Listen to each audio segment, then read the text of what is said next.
last time we did the LED VU circuit, I built that and built it onto here. And it needed something. It needed the one-stage amplifier, so, or at least a certain amplifier to just give it a bit of a oomph. So I had built the coil, the one which we're going to do today, the coil VU meter. I'd already built that last time because that has the amplifier. So I was trying to see if I can, you know, tap this, the inputs on this off here. So I built that. It worked. Well, not initially. I freaking fried 2 transistors here before I managed to get it working. So now that I've made amendments to this and it works and everything, I can now, you know, finalize it and build it on here. Now the circuit which I've amended circuit for the coil meter, I will show you first. So there we go, that is the coil meter circuit which I'm about to build. I did make some amendments to it here and there, so yeah, it's all working fine now.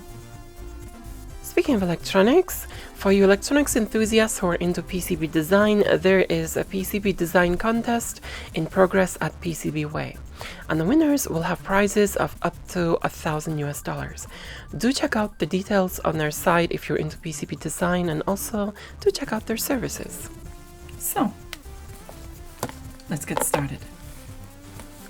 So what I want to do first here is actually just hot glue this thing on here so that it's, I mean, this can easily break if it's like, you know, something just touches it wrong or something like this. It's very delicate, so I'm just gonna like hot glue this on, so just to secure it.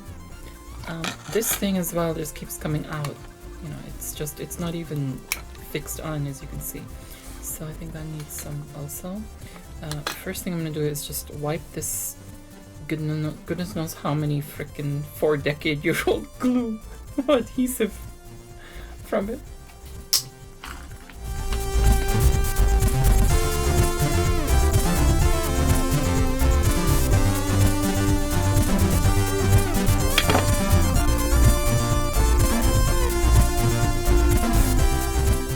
Yeah, it doesn't actually fully fit here, but it just cannot be helped because the actual scale part of it, that doesn't fit. So the VU is just bigger than this, but it still doesn't look bad. I mean, it still looks fine, and it still will end up looking fine. Let me just measure it against the case properly again.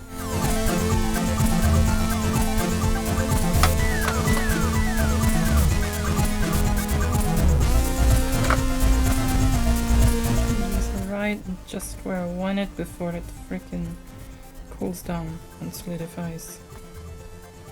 So that's cooling down, and that's exactly where I'm wanting it. It actually looks quite alright. I mean, if you just cover the top and the bottom, you can see. Oh, I don't want to mess with it too much now because I don't want to take it out of position while it's still cooling. I'm going to build the left and the right simultaneously here. So 330 nanofarad. That's these small blue ones.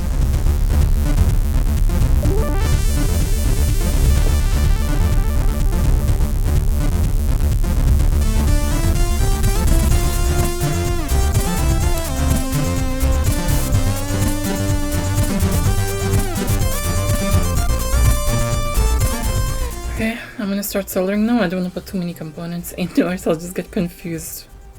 There'll be too many. As you can see here, it's just like, what the freak.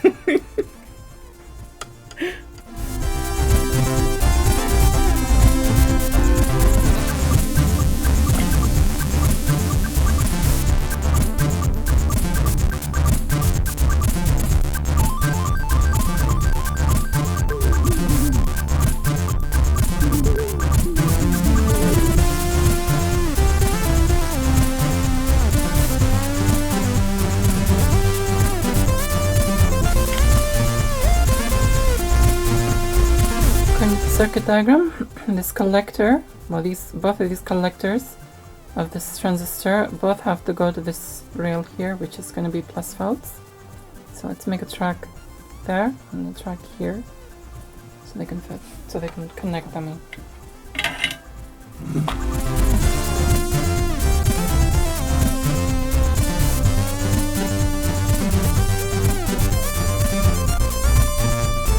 Now these two here go into the second transistor of each of the sides. Let's put them in now.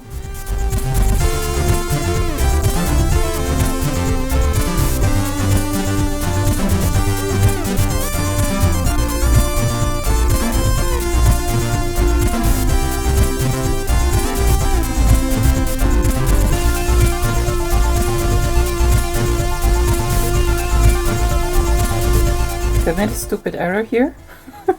And I've tried to make it symmetrical, but you cannot do that with transistors. I need to put this transistor the other way around, as in flip it.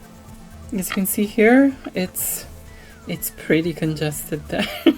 And I also connected it with this, you know, that. So there's so many puts here, it can be a freaking mixing board. Each of them do have, like this one controls the input of this. These two control the input of the coil meter. These two are to do with the biasing of these transistors. These two are the input coming into it. So yeah, they do. I mean, I know what each of them does. It's starting to come together. I'm going to test this now. I'm nervous. I really hope it works. I hope there's nothing that I've done wrong or anything like this, because I did work really carefully on this. So let's power this up and yeah, see how everything is. I'm nervous because I don't want anything to pop. No, I spent ages on this. Okay, so finally it is done. And I have to say, there was like a couple of hours of troubleshooting here. Yes, it did not work the first time. Just a few joints here and there, well, a couple of joints, about 2 joints here and there that I forgot to solder together. And something that was really odd, you know, with regards to the left channel just not working, the left VU channel just not working. Why is that lopsided? It's going to freak out of me. Anyway, there's a freaking transistor lopsided. It's annoying the freak out of me. Just hold on a minute, I'm gonna sort that out. Right, sorted. Now I can freaking sleep easy. Let's turn off my iron. So with every freaking mistake made and issue that, you know, comes the learning part and comes the improvement on it. Now, at first I was using, for some reason I'd substitute, the circuit has the transistors BC547B.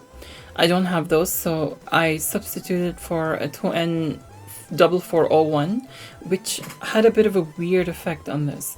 It's almost like it was acting as it had a strong noise gate because of the characteristics of the transistor. You know, it switched on and suddenly went high. You know, so it's after a certain level, it would just go high. It would just not thingy. So what that forced me to do, so instead of using a 2N4401, I replaced all 4 of them with a 2N3904 here. So, you know, that is actually much better. You can hear, well, it can hear. You can see the, you know, quieter parts of it rather than having to turn the volume up and then all of a sudden it's suddenly freaking, you know. So it kind of acted as a noise gate before. One of the issues was, you know, there was a solder joint here between this capacitor and that variable resistor that was not joined properly. So I think I just forgotten the freaking joint. So there was just nothing coming through. Okay, so now that it's all good and working, we're gonna need to calibrate this. Now, to calibrate this, I'm gonna need a mono signal which is exactly the same on left and right, and also a constant signal. You know, I cannot have it jumping up and down. How are you gonna freaking calibrate it? So what I'm gonna use is my good old friend, the signal generator.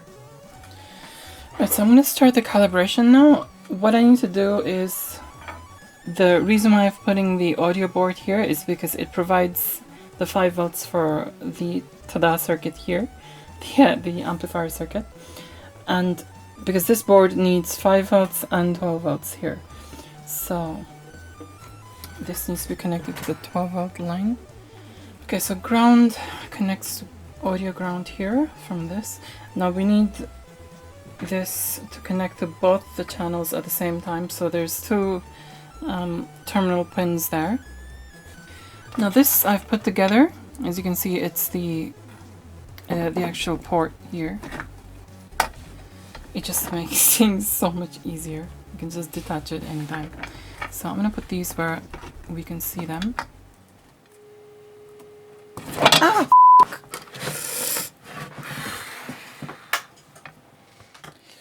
I just burnt my finger on the Tada circuit, right? Tada chip, right?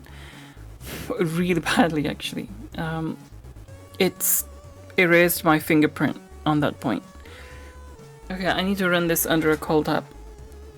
Okay, so I've connected the output of the signal generator into left and right, as well as ground here. So yeah, it's just going in there, and it's gonna come in through the VU circuitry here, and I'm just gonna calibrate it with all this mixing board here. There's so many freaking pots, but I know exactly what they're all for.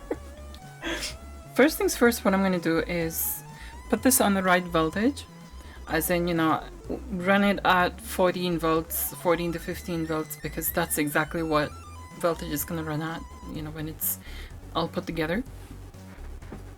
Because, you know, the voltage can change the characteristics of stuff, of everything. So, because that's already connected, as you can see and hear from the tone. That's the tone itself. Just making sure that, you know, it's all fine, it's not getting too hot. It's not balanced, and that's the good thing about having it like this.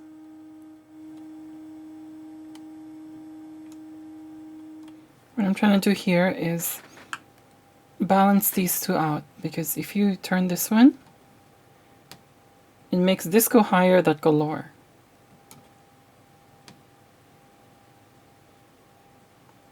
So I'm going to do it there, make this just a touch higher than that, because, you know, the needle hitting the top. Okay, so we have the speakers connected to the Tada. It's just the Tada, nothing else. And the SIDBox going into that. So what I'm going to do is play a SID, because I've set the SID to mono.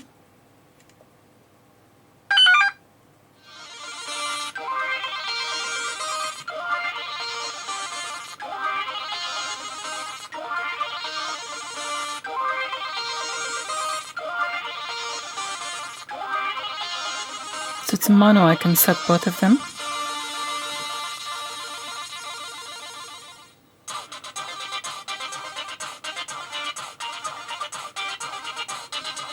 And I could set these as well, actually.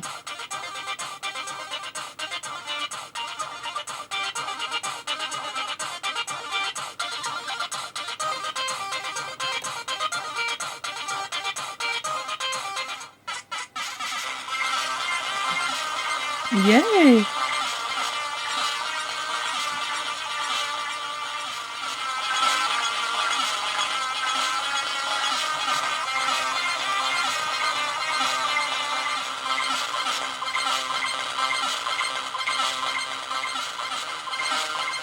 Okay, that's as close as I can get it. I mean, it's analog after all, so... Yeah! It looks good! It's a success! So let's finish off with playing a mod here.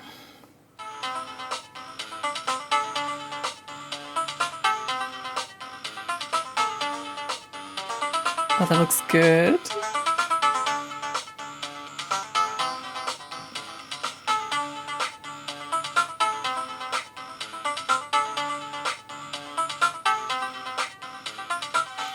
So that's all for today, but not all for this series, because there is more to come. I've got 2 more circuits to build, and of course after that I'm gonna put stuff together. So yeah, success! Thanks so much for your likes, your shares. Do leave your thoughts in the comments below. Don't forget to check out my other videos, and do subscribe for more. And for now, I will say adios.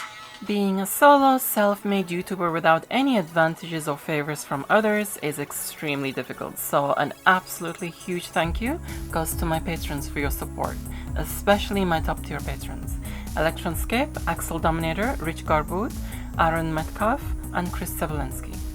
Until next time, I say adios!